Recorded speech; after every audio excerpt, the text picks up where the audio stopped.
काल दिनांक 5/11/2020 रोजी आम्ही ग्रामपंचायत धानोली येथील सरपंच तथा धानोलीतील लाभार्थी आनंदबाई मडावी यांच्या घरकुलाच्या मागणीसाठी आम्ही उपोषणाला बसलेला।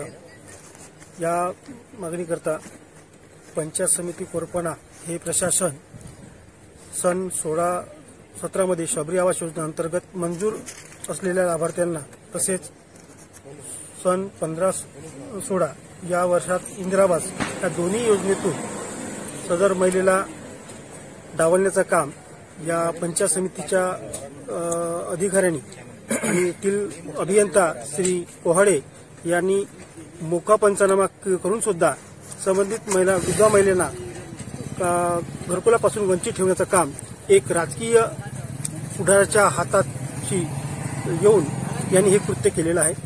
यामध्ये मी वारंवार ग्रामपंचायत मार्फत तसेच त्यांच्या व्यक्तिगत पत्राद्वारे संबंधित पंचायत समिती, जिल्हा परिषद आणि DRD या संबंधित सर्व विभागांना मी वारंवार पत्र देऊन सुद्धा यावर कुठलाही पर्यायी एक व्यवस्था निर्माण तयार केली नाही।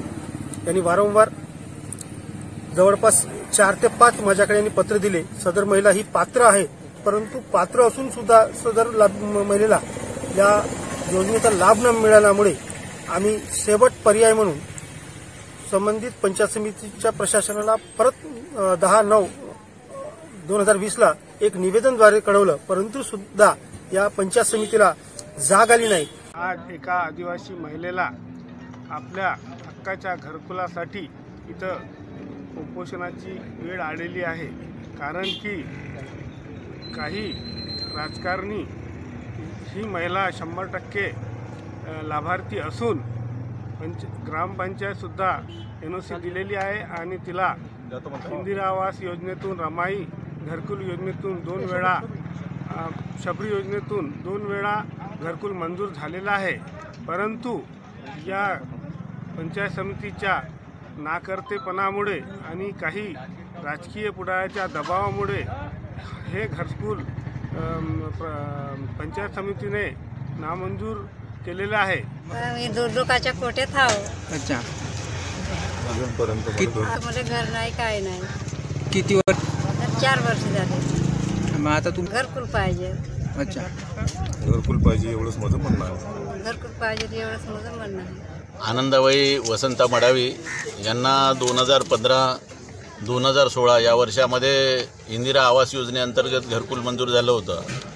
त्यानंतर 16-17 या वर्षामध्ये त्यांना शबरी योजनेअंतर्गत पुन्हा घरकुल मंजूर झालं, परंतु 2दा घरकुल मंजूर होऊन सुद्धा या आदिवासी महिलेला अजूनपर्यंत न्याय मिळाला नाही आणि घरकुल मिळालं नाही। आणि या संदर्भात या ग्रामपंचायतचे सन्माननीय सरपंच विजयभाऊ रणदिवे यांनी पंचायत समिती प्रशासनाशी, जिल्हा प्रशासनाशी वारंवार न्यायासाठी प्रयत्न केले, परंतु प्रशासनाच्या नाकर्तेपणामुळे या आदिवासी गरीब महिला अजूनपर्यंत न्याय मिळाला। खरं म्हणजे एखाद्या गरीब माणसाला न्यायासाठी विलंब करणे म्हणजे हा न्याय नाकारण्याचाच एक प्रकार आहे।